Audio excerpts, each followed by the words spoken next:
Hey everyone, welcome to our third episode of the Commissioners Clubhouse on the LCC network.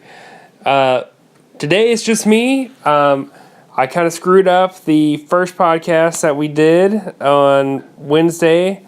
The file got corrupted. Well, that one actually wasn't my fault.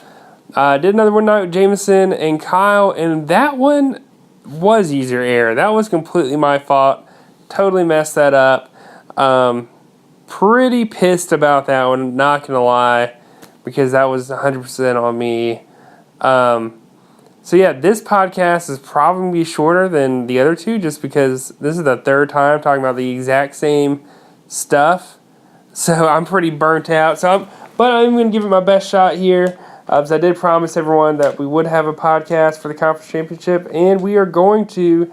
By God, if I have to go above and beyond to do it, I'm going to. So yeah, real quick, just kind of want to recap on what happened last week in the divisional round. That was pretty crazy. We had some crazy games in there on the Elite 12 side. On the Top Shotted side, not so shocking. I think most people actually had Cody Steel Curtain winning that game and Mr. 300 Colby winning that game. And, you know, no disrespect to those two owners on the other side between Hunter and David. They've had a great run, but I just felt like Colby and Cody both had remarkable teams this year, and I really don't see them. I don't see anyone beating them except each other. I've been thinking this.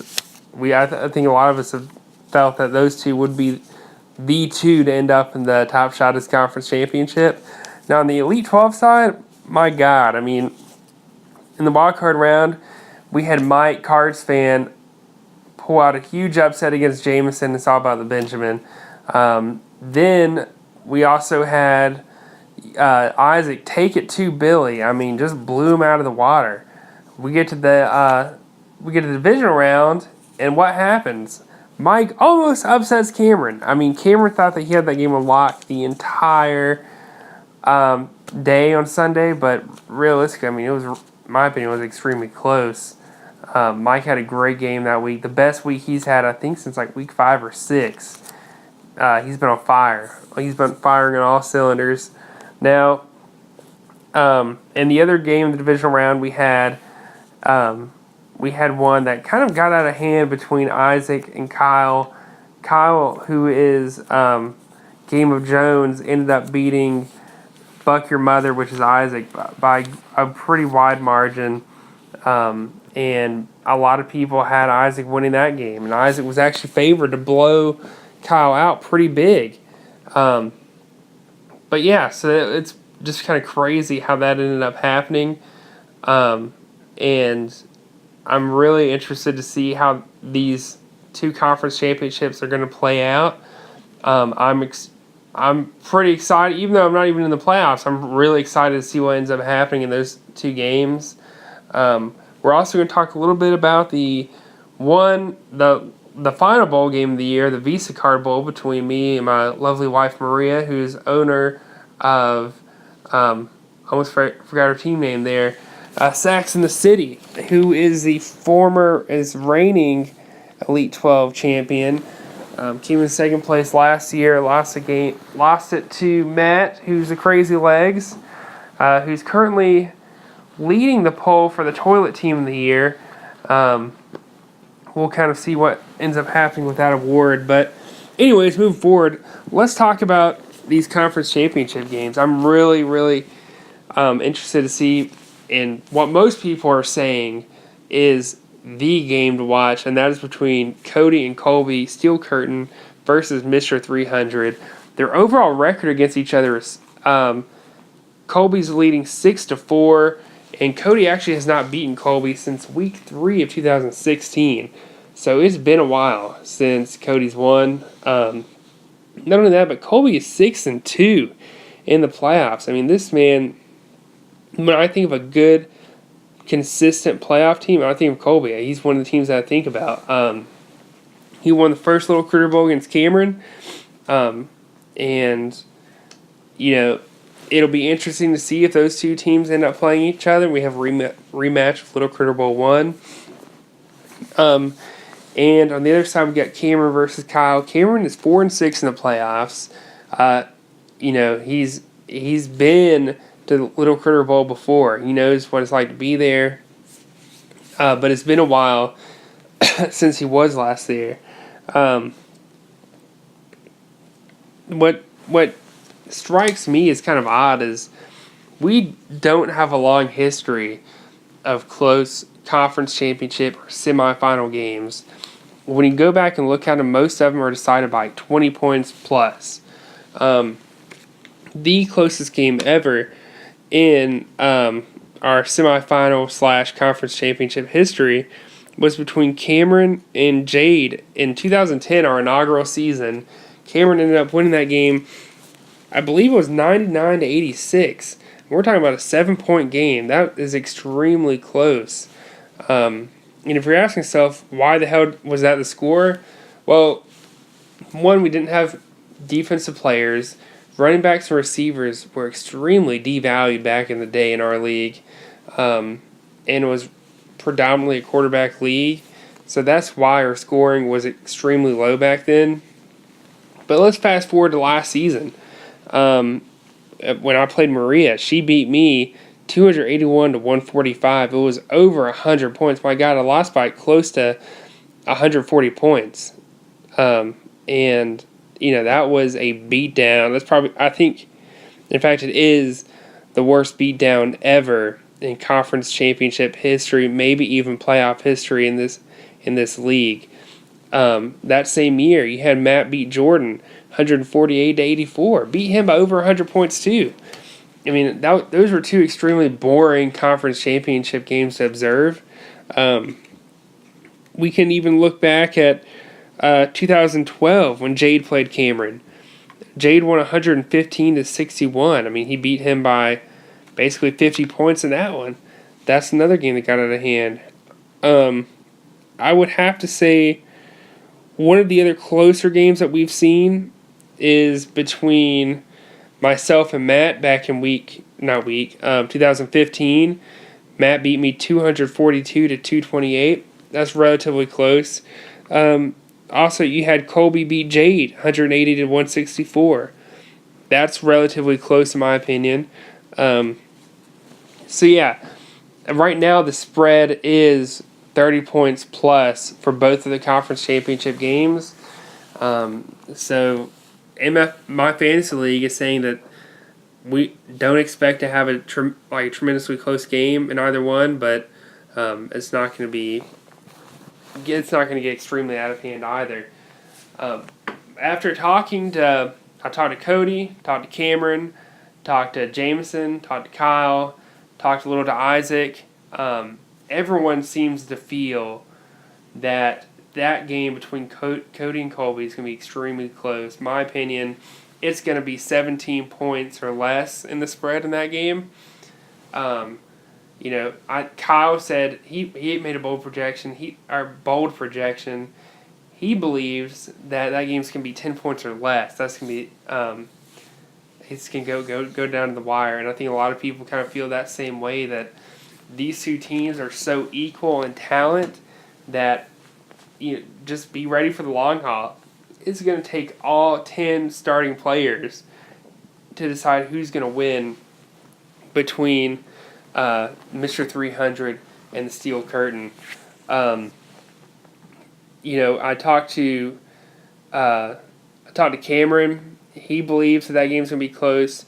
Cody believes he's going to end up winning that game. And I think there's a good bit of people that would say Cody probably is going to win that game.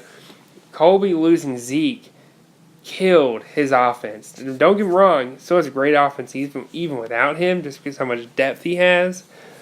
But the general consensus that I've gotten from most people is that Colby is going to win this game. That is a big deal in my opinion. I mean, not Colby. Sorry, Cody's going to win this game. I would have to agree with them on that. Cody has a great, solid core of running backs and receivers. When you look at Mr. 300, you don't see the same strength at running back to back up Zeke. And I think that's really going to hurt him. Also, I mean, I'm sure we can all assume that Colby's going to set his lineup, but he still hasn't done it. So definitely need to get on that just to give her a chance to win that game. And on the Elite 12 side of things, from what I've heard other than Kyle himself, I have not heard one person say that Cameron's going to lose that game. So, I think I don't know though. I mean, I think it's going to be kind of close. Most people think it's going to be a blowout. I think that game is going to be less than 20 points easily. I think that Kyle's going to give him a great run, similar to kind of what Mike did. But I think Cameron's going to win that game. With that said, though, I think Russell Wilson playing the LA Rams is going to be tough. And if Telvin Smith is not ready to go or doesn't play the full game, that's going to hurt Cameron. I mean, you could easily see Kyle win that game. I think a lot of people are sleeping on Kyle's talent. I think a lot of people are underestimating his capabilities. I mean, he got this far not by accident. He's got a good team. He has the potential to give Cameron a run for his money. And we'll kind of see what happens going down the road. But I think it'll be really, really interesting to see between both of those games. I'm just kind of pulling up some more stuff for you guys. Between the two, I think the closest game is going to definitely go down to Colby's and Cody's game. I think that one's going to be a little bit closer, but like I said earlier, I think Cameron's game is going to be close too. What makes these four teams different than the years past? Well, first of all, Kyle, this is his first year, so we can't really compare him to past years, but the fact that he's made it this far as a rookie is extremely impressive to myself. Someone who's been here since day one. We've seen a lot of owners come and go, and most rookie owners just can't cut it that first year. The majority of them don't make the playoffs because it is a learning curve. Our scoring system is a little bit different than most leagues. We have a higher scoring system. I think most people would definitely agree with that statement. But I'd like to focus on Cody's team. Cody most years has not had a great quarterback. The one year where he did have an elite quarterback, which was the last time he made the playoffs, I believe that was 2014, he had Peyton Manning. One of Peyton Manning's best years ever as a quarterback.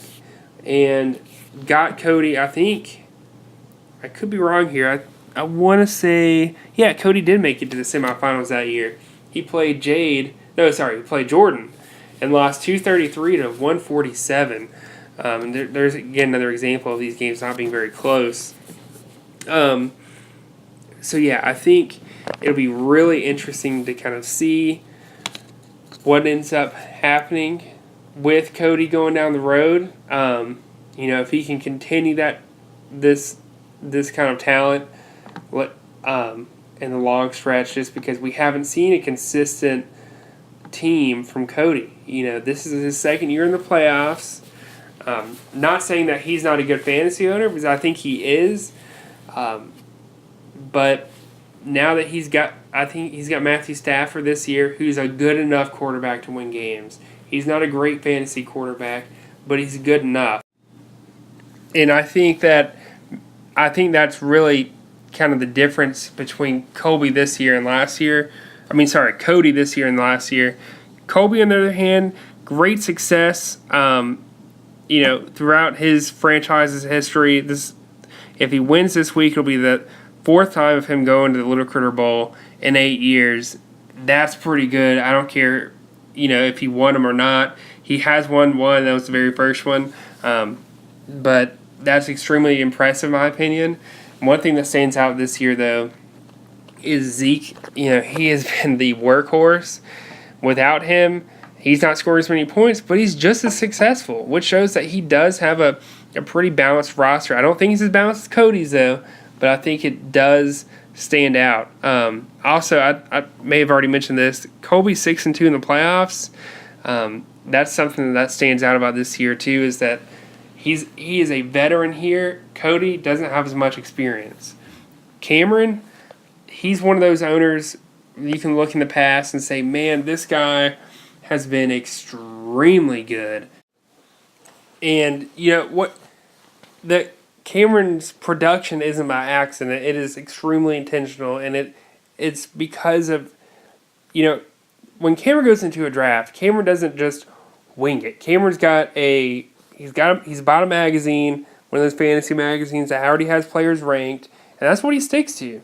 You know, Cameron isn't very seldomly is Cameron going to take the 18th best player instead of the 15th best player. You know, he's not going to question what the magazine says. He just follows it, and it's worked to his advantage. And so I think the difference this year is obviously Cameron's well-balanced roster. You know, he's not solely relying on a quarterback. He's got Russell Wilson, and not only that, he's got a great receiving core between Antonio Brown and A.J. Green. He's got a mean and nasty linebacker with Telvin Smith. I mean, that man's going to rip your head off. Now, whether or not that man gets to play is a different story for this week. Well, hopefully, you know, I don't want anyone going into their conference championship game not having a 100% strength roster. So hopefully he does get to play Telvin Smith. We'll see kind of what happens in terms of if he gets to play the full game or not. But I think Telvin Smith is definitely a key component of his defense. In my opinion, he's definitely one of the best defensive players in the league this year. That's just me, though. And no one here to correct me on that. But yeah, I think when we look at the teams that are playing, though, who do I think is going to win? It's tough. You know, I don't think it's clear cut the way some people are looking at this thing. I think when you look at Top Shot as that game, I don't know a single person that thinks it's going to be a blowout. Everyone I talk to, including myself, thinks that game's going to be close. Kyle said it's going to be 10 points or less. Jameson thought, I can't remember if Jameson said 30 or less or 20 or less. I know for me, I'm saying it's going to be 20 or less. In the Elite 12, I think that Cameron's game, despite what everyone is saying, that game's going to be close. That game's going to be 20 points or less. And the only reason I say that is because Telvin Smith doesn't play 100%, or Russell Wilson doesn't get the production against the LA Rams, then Cameron's going to struggle. And Kyle's going to put up 250 easy this week. And without Telvin Smith's production, without Russell Wilson's production, Cameron isn't going to do much better than 250. So that's why I think this game could be close. I think it'll be a lot closer than people think. We'll see, though. Obviously, there's not a long history of close games for a conference championship, so we could easily see this game becoming a blowout, or even the other game, despite what most people are thinking. But now, obviously, I'm just gonna go ahead and say I think Cameron's gonna win this game. I'm gonna go with everyone else on that, but again, don't look for this game to be a blowout. But again, that's just me talking. If I'm Cameron or Kyle, if I had to pick a team on the other side to play against, I would personally pick Colby. I would want to play Colby, and that's just because Colby doesn't have that double-headed monster at running back the way that Cody does. I mean, Cody's got it's just crazy the amount of offensive weapons that man's got. I mean, again, Matthew Stafford isn't this elite quarterback that you got to worry about, but he's going to get you your 30 to 40 point game. That's all you really need, in my opinion, to win games in this league. As long as you've got the other players, they kind of back him up, which Cody does. And that's why I would much rather play Colby, Mr. 300, in the Litter Critter Bowl. Now, if I'm on the other side of this, if I'm Mr. 300 or if I'm Steel Curtain, I would much rather play Kyle. And no disrespect to that man because he's had a great year. He's one of our nominations for Rookie GM of the Year. But it's just Cameron has one of those well-balanced teams, like I said, and that's kind of the trend from what I've seen in our 4 finalists here. They've all got a balanced team. They're not solely relying on their offense. They're not solely relying on their defense. I've had a great defense this year, but my offense was extremely average, maybe even below average. I had a great quarterback. My running backs, man, Jordan Howard has just not been consistent the way I thought he was going to be. My receivers, thank God I traded for Larry Fitzgerald, but without him, man, I mean, hell, I could have just not even started a receiver and been just as good. And again, my defense has been pretty solid. I've been very lucky because of that. And I think that's kind of the difference between these championship teams and the rest of the pack. They just got an elite, balanced squad. And obviously look for teams trying to emulate that kind of same success going into next season. I kind of want to touch base real quickly in the Visa Card Bowl. It's our last bowl game of the season. It's me, Roebuck Leprechauns, playing against the Sax in the City, which is my wife, Maria. She was the Elite 12 Conference Championship, finished second place last year, but she hasn't had the same consistency this year. Le'Veon Bell has been great, but I mean, other than that, Drew Brees hasn't been throwing the ball. He hasn't been the old Drew Brees we're all used to seeing in terms of yards. I mean, he's been winning, in real football. If you look at Maria's receivers, they've been pretty good. I mean, Sammy Watkins has been a good receiver this year, thanks to Jared Goff.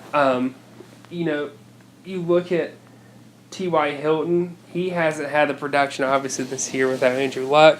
And I actually think that might be the difference maker in our game, is that T.Y. just kind of crapped the bed on that one and only got her 11 points, which is really low in our league in terms of receiver production.